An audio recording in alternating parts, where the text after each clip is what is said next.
बाद में हम लोग ये देखते हैं रीमर वगैरह आते हैं, वो एक टाइम एलिमेंट्स को भी उत्पादन, तो हम वहां पर अभी नहीं जाना चाहते।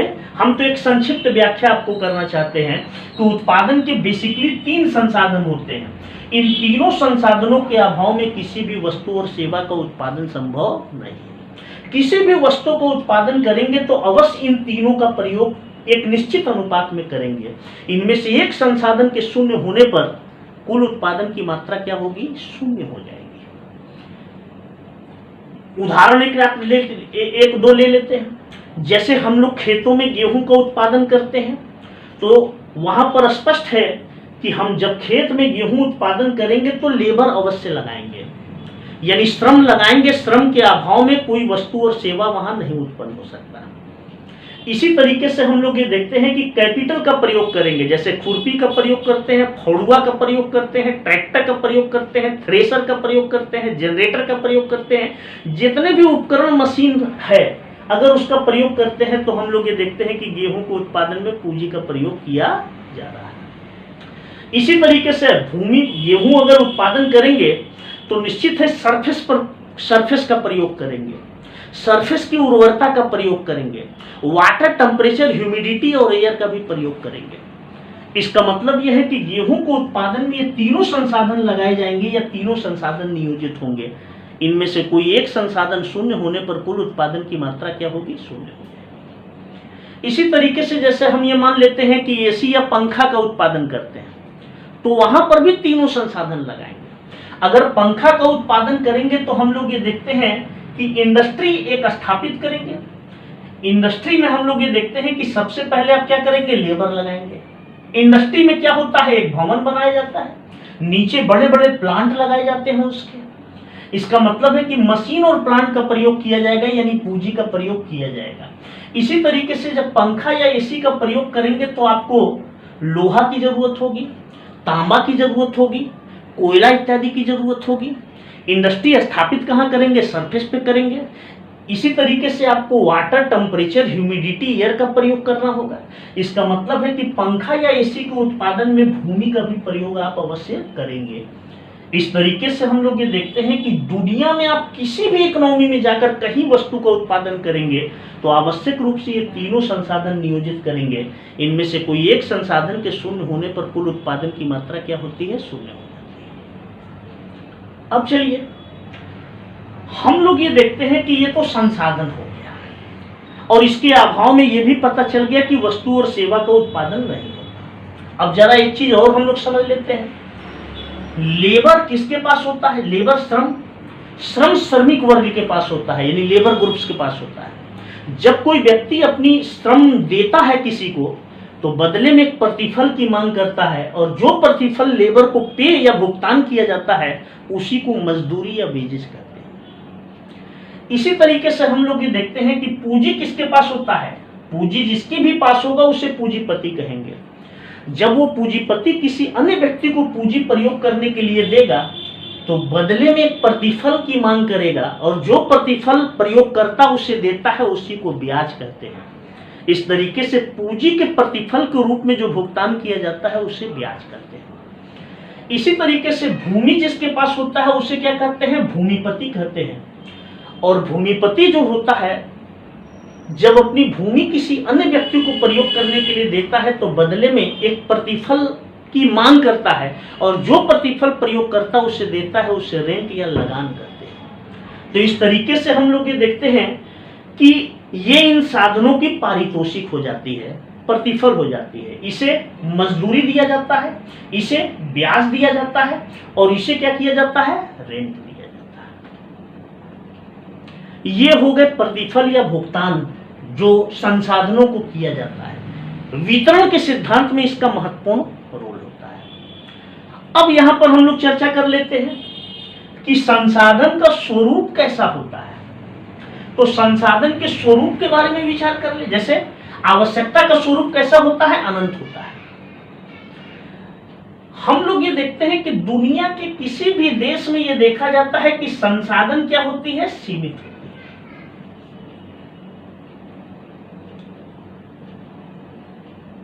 ये बात अलग है कि किसी देश में लेबर ज्यादा तो कैपिटल कम, और किसी देश में कैपिटल ज्यादा तो लेबर कम।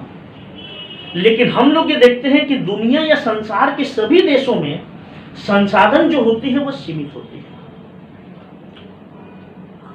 अब हम लोग ये देखते हैं कि इन्हीं संसाधनों को आपस में जब मर्ज किया जाता है तो मर्ज करने के बाद केवल दो चीज मिलता है, या तो वस्तु का उत्पादन होता है और या तो सेवा का उत्पादन होता है।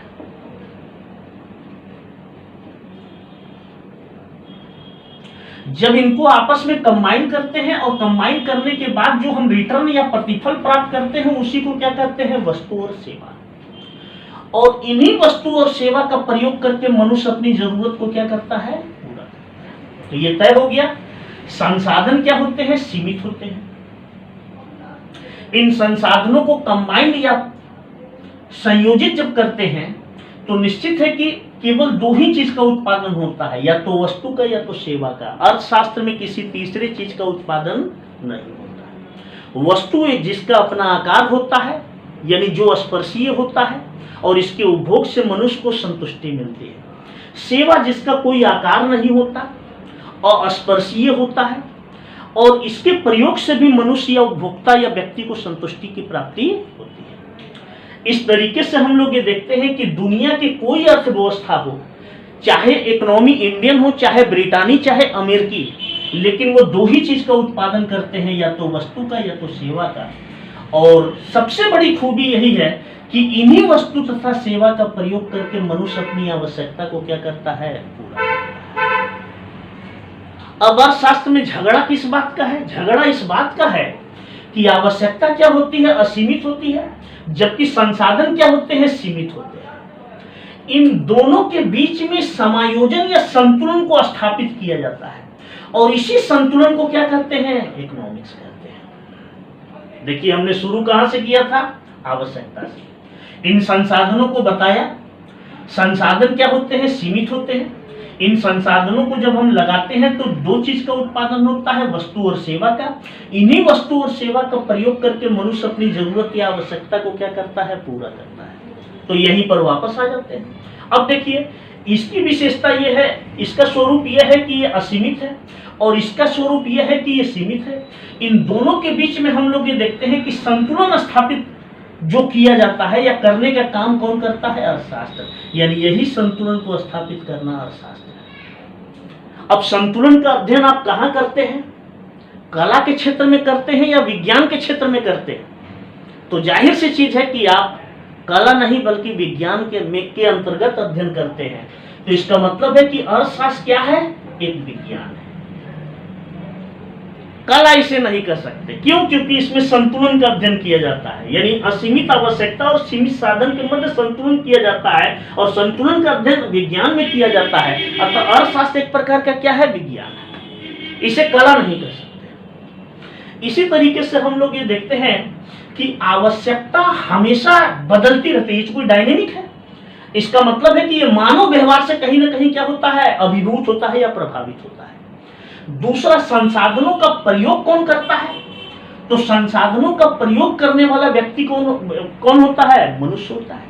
इसका मतलब है कि संसाधनों के प्रति एक व्यवहार मनुष्य का होता है और आवश्यकता का संबंध में मनुष्य से है। इसका मतलब है कि अर्थशास्त्र में अध्ययन किसका होता है, मानव व्यवहार का अध्ययन किया जाता है, ह्यूमन बिहेवियर का। यानी विज्ञान तो है लेकिन यह प्राकृतिक विज्ञान नहीं है। जैसे फिजिक्स है, मैथ है, केमिस्ट्री है, ये सब क्या है, प्राकृतिक विज्ञान है, नैसर्गिक प्राकृतिक विज्ञान है।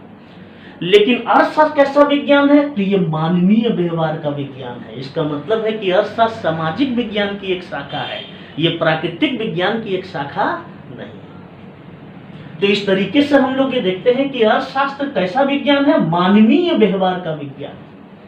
अब इसमें किया क्या जाता है, चूंकि ये संसाधन क्या है, सीमित है, अगर इसका बेतरतीब इस्तेमाल किया जाए, यानी अक्रम, कोई क्रम न हो, बेढंगा अगर इसका इस्तेमाल किया जाएगा तो निश्चित है कि ये संसाधन समाप्त हो जाएंगे या संसाधन खर्च आप ज्यादा कर देंगे और वस्तु और सेवा का उत्पादन कम होगा। इससे यही पता चलता है कि इन संसाधनों को हमें मितव्ययिता से या कम से कम खर्च करना है। क्योंकि ये सीमित है, जल्दी ही समाप्त हो जाएंगे, इसलिए जरूरत इस बात की है कि इनको कम से कम खर्च करें। यही हमारी टेक्निक है, यही तकनीक है। हमारी कोशिश यही होती है कि हम इन संसाधनों की खपत क्या करें, कम से कम करें, और कम से कम करके ज्यादा से ज्यादा वस्तु और सेवा का उत्पादन करें, और इन्हीं ज्यादा से ज्यादा वस्तु और सेवा का प्रयोग करके मनुष्य ज्यादा से ज्यादा आवश्यकता को पूरा कर सके। और जैसे जैसे किसी समाज में मनुष्य की आवश्यकता की आपूर्ति ज्यादा से ज्यादा होती है, वह देश विकास के मार्ग पर आगे की ओर बढ़ता हुआ माना जाता है।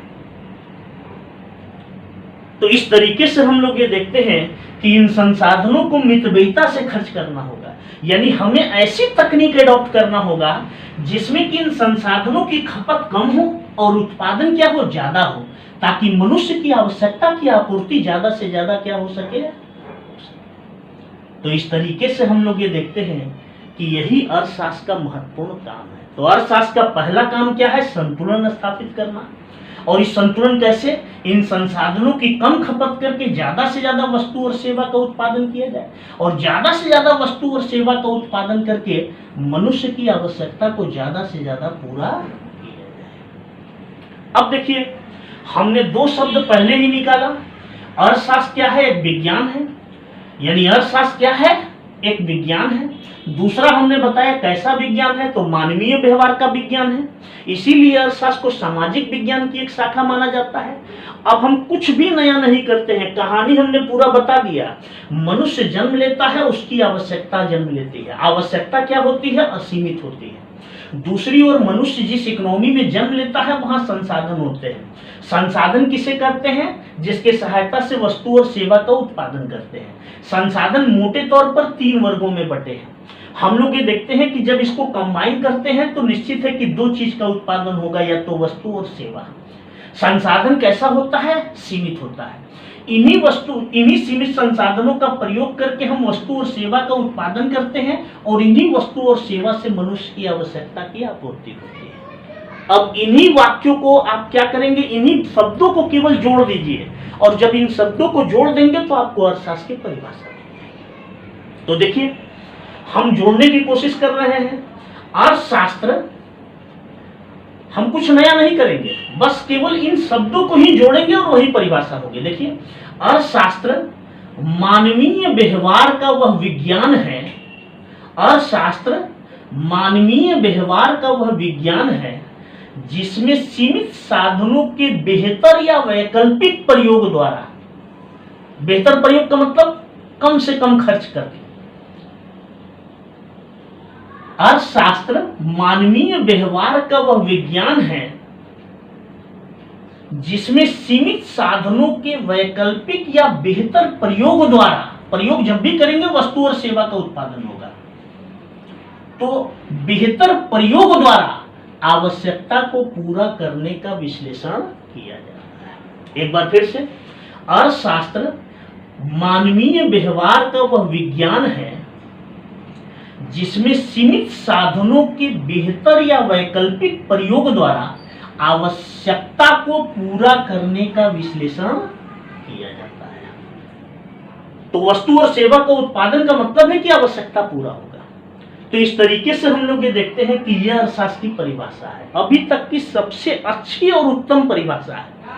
इसे वैज्ञानिक परिभाषा या यथार्थ परिभाषा कह सकते हैं। यह परिभाषा प्रोफेसर रॉबिन्स ने प्रस्तुत किया है, और यह बड़ी महत्वपूर्ण परिभाषा है।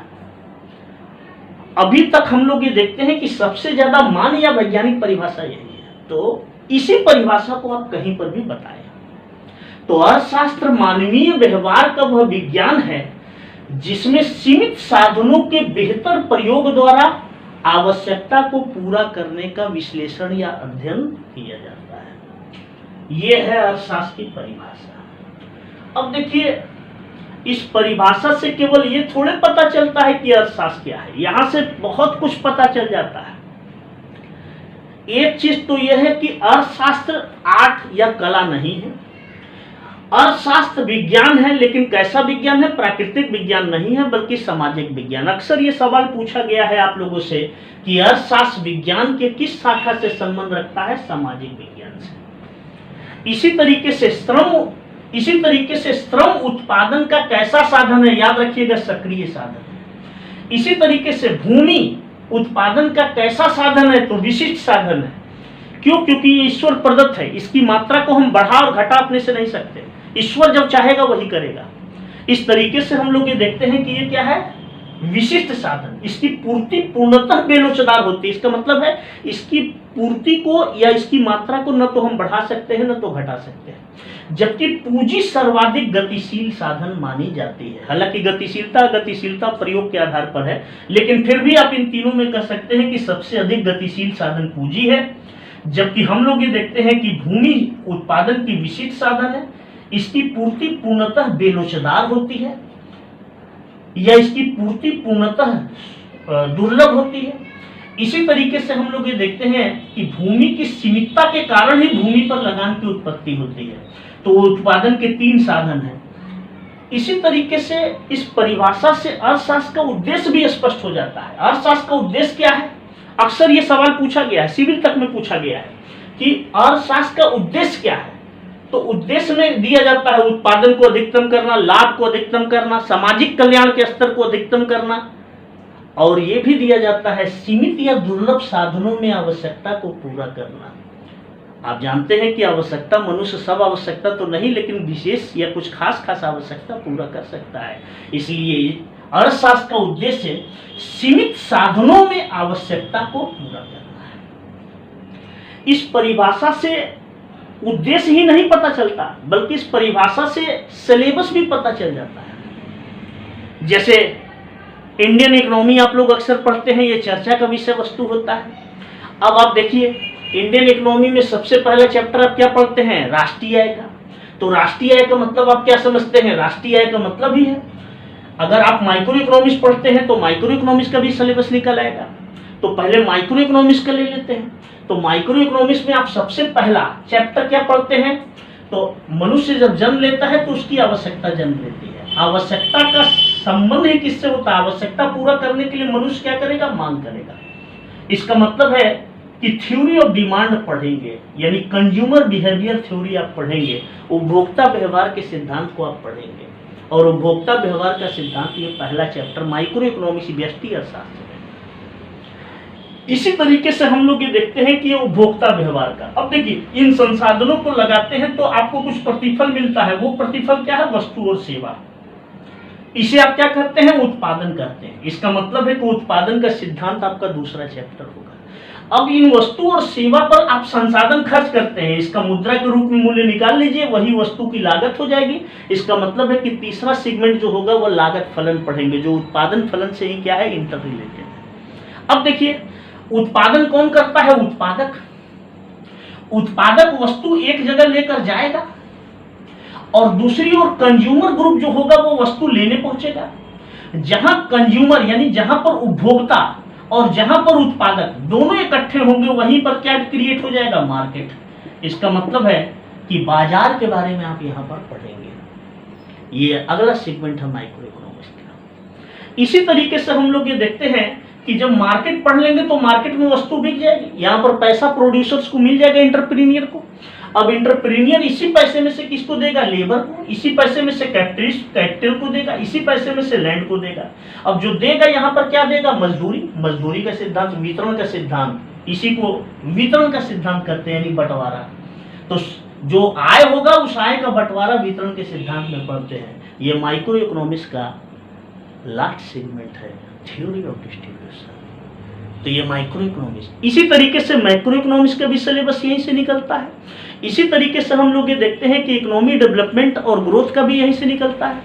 इसी तरीके से हम लोग ये देखते हैं कि मॉनेटरी और बैंकिंग, इसी तरीके से पब्लिक फाइनेंस और इंडियन इकोनॉमी का सिलेबस आप यहाँ से निकाल सकते हैं। अब इसकी कभी व्याख्या हम अलग से, एक सिलेबस किस तरीके से डेवलप हो सकता है इसी परिभाषा से ये स्पष्ट हो जाएगा। चूंकि अर्थशास्त्र कारणता के नियम पर आधारित है और ये सब एक दूसरे से जुड़े हैं, तो हम यहाँ पर आप लोगों को अर्थशास्त्र के परिभाषित करने के लिए खड़े थे और हमने अपने तरफ से पूरी कोशिश किया है कि व्यवहारिक जीवन में आकर आप अर्थशास्त्र समझे। इसके अलावा तमाम शब्दावली होती है, जैसे पूंजी के संबंध में भ्रांति होती है, भूमि के संबंध में लोगों की भ्रांति होती है, मुद्रा के बारे में थोड़ी बहुत भ्रांति होती है। तो एक थोड़ा थोड़ा संक्षिप्त रूप में हमने जो मोटा मोटी व्याख्या किया जा सकता है वो थोड़ा संसाधन के बारे में, थोड़ी आवश्यकता के बारे में। यहाँ पर देखिए हमने डिजायर है, नीड्स है और डिमांड है, इनको छोड़ दिया है क्योंकि ये शब्द जो होगा जो ऑप्शनल के विद्यार्थी हैं उनके लिए ज़्यादा महत्वपूर्ण होती है, तो इसकी अलग से व्याख्या कभी की जा सकती है। तो इस तरीके से हम लोग यहाँ पर ये देखते हैं कि यहाँ पर उद्देश्य हमारा इन सभी चीज़ों का व्यापक स्तर पर विवरण देना नहीं, बल्कि हम एक संक्षिप्त विवरण देकर आपको अर्थशास्त्र समझाएं और अर्थशास्त्र को हमने परिभाषित आपके सामने कर दिया। तो इस तरीके से ये सभी विद्यार्थियों के लिए उपयोगी है, चाहे वो किसी भी क्लास का हो। लेकिन हमारा बेसिक उद्देश्य जो है, जैसे हमने जो बताया है, ये ऑप्शनल के विद्यार्थियों के लिए और जीएस के विद्यार्थियों के लिए। इसके अलावा किसी भी क्लास या सामान्य व्यक्ति भी अर्थशास्त्र के बारे में जानना चाहे तो अर्थशास्त्र क्या है, इससे ये स्पष्ट हो जाता है। तो हमने अपनी तरफ से पूरी कोशिश किया है। हमारा प्रयास कैसा है ये आपके रिस्पॉन्स पर डिपेंड करता है। अगर हमारी प्रयास ये सार्थक लगे तो आप लोग ज़्यादा से ज़्यादा लाइक कीजिए, शेयर कीजिए, सब्सक्राइब कीजिए हमारे चैनल को। और अभी तक हम लोग चूंकि ऑफलाइन लंबे समय से पढ़ाते रहे हैं, लेकिन ये लॉकडाउन का समय है और हम लोग ऑनलाइन की व्यवस्था कर रहे हैं, तो ये एक हमारा छोटा सा प्रयास है। आने वाले समय में इस पर अगर आप लोगों की दुआएं और आशीर्वाद रहेगी तो निश्चित तौर पर हम आगे भी वीडियो बनाएंगे। और हमारा मूल टारगेट ये है कि जैसे यूजीसी के छात्र, लेक्चरर, असिस्टेंट प्रोफेसर वगैरह के जो छात्र हैं तैयारी कर रहे हैं, और जो पीजीटी वगैरह के तैयारी कर रहे हैं बच्चे, उनके लिए हम एक नया टेस्ट सीरीज लेकर आने वाले हैं, ताकि उनको क्वेश्चन ही केवल बताकर उसमें आंसर टिक कराना नहीं, बल्कि क्वेश्चन को, हर क्वेश्चन को विवरण के साथ उसकी व्याख्या करना। टेस्ट सीरीज इस तरीके के होगा ताकि एक बच्चे की समझ हो। तो जो पुराने बच्चे हैं जो अर्थशास्त्र को व्यापक या घनिष्ठ रूप में अध्ययन कर चुके हैं, उससे जुड़ चुके हैं घनिष्ठता से, तो वो बच्चों के लिए एक टेस्ट सीरीज हम लेकर आ रहे हैं और वही टेस्ट सीरीज हम शुरू करेंगे। तो आगे का वीडियो, चूंकि ये परिभाषा है, हमने एक संक्षिप्त परिचय आज आपको अपना दे दिया, ये वीडियो आप लोगों के सामने उतार रहे हैं। और अगर आप लोगों को अच्छा लगे तो ज़्यादा से ज़्यादा लाइक ज़रूर कीजिए, हमारे मनोबल को ऊंचा कीजिए। और हम कोशिश करेंगे कि कुछ न कुछ टॉपिक आप लोगों को लेकर आते रहें, जिससे कि व्यवहारिक तौर पर आप उसे समझ सके और आप बोल सके तोता के तरह कि अर्थशास्त्र क्या है या इसके सिद्धांत में ये क्या है। तमाम ऐसी शब्दावली है जिसमें आप फंसे रहते हैं, जो सेंटेंस इधर का उधर मुड़ जाता है। तो देखिए, जो यूजीसी के छात्र हैं, जो असिस्टेंट प्रोफेसर वगैरह के छात्र हैं और जो पीजीटी वगैरह, याद रखेंगे हमेशा कि अर्थशास्त्र रट कर नहीं पढ़ा जा सकता है, उसका ज्योमेट्रिकल और डायग्रामेटिकल एनालिसिस होना जरूरी है। अगर वो क्वेश्चन का आप जवाब दे रहे हैं तो सामान्य बच्चा उसका जवाब नहीं देता है। तो याद रखिएगा कि आपका मैथ और आपका ज्योमेट्री बहुत अच्छा होना चाहिए और उसी पर पूरा सवाल बनाया जाता है, डेवलप। हम आप लोगों को बताएंगे ना टेस्ट सीरीज में कैसे कैसे होता है, तो हमारा पूरा प्रयास रहेगा और पूरी हमारी दुआएं भी आपके साथ रहेंगी। तो अगर हम आगे टेस्ट सीरीज में जब चर्चा करें, जब आगे एक आध दो और वीडियो हम आप लोगों को उस टॉपिक पे देंगे, उसके बाद टेस्ट सीरीज हम जल्दी ही शुरू करेंगे। और आप लोग, एक हमारा इकोनॉमिक जोन व्हाट्सएप पर एक ग्रुप है, तो उसमें आप लोग जुड़े ज़्यादा से ज़्यादा, या आप फ़ोन करके हमें बता दें तो हम उसमें सम्मिलित कर लेंगे और उससे एक मैसेजिंग आने जाने की प्रक्रिया बन जाएगी। और आप लोगों का पूरा, हमारा प्रयास यही रहेगा कि आप लोग अपने लक्ष्य और उद्देश्य जो आपका है वहाँ तक पहुँचाने का, और यही लेकर आए हैं। और आप जानते हैं कि बहुत ज़्यादा यहाँ पर जैसे व्यवस्था होता है वो हमारे पास है नहीं, और इसके बारे में हम लोगों ने कभी विचार भी नहीं किया था। अभी पिछले 22 से 24 साल से जो भी हम पढ़ाए हैं, हम लोग ऑफलाइन पढ़ाए हैं और इसमें हम लोग काफ़ी सफल रहे हैं। लेकिन अब कोशिश ये है कि ऑनलाइन आप लोगों को कुछ दिया जाए, और चूँकि लॉकडाउन में भी शिक्षा की व्यवस्था इसी तरीके से है, लेकिन हमारी ये कोशिश रहेगी कि ऑफलाइन अगर चले भी तो भी ऑनलाइन हम बने रहेंगे, ताकि जो दूरवर्ती छात्र हैं उनको ये सब लाभ मिल सके। तो इसी के साथ आप लोग हमारी वीडियो देखें, शेयर करें और कमेंट करें, बताएं हमें, ज़्यादा से ज़्यादा सब्सक्राइब करें अगर आपको अच्छा लगे तब, ठीक है। तो इसके साथ ही ये यहाँ पर हमारा क्लोज होगा, ठीक है। तो फिर दूसरी लेक्चर में आपकी हमारी मुलाकात होगी। ओके।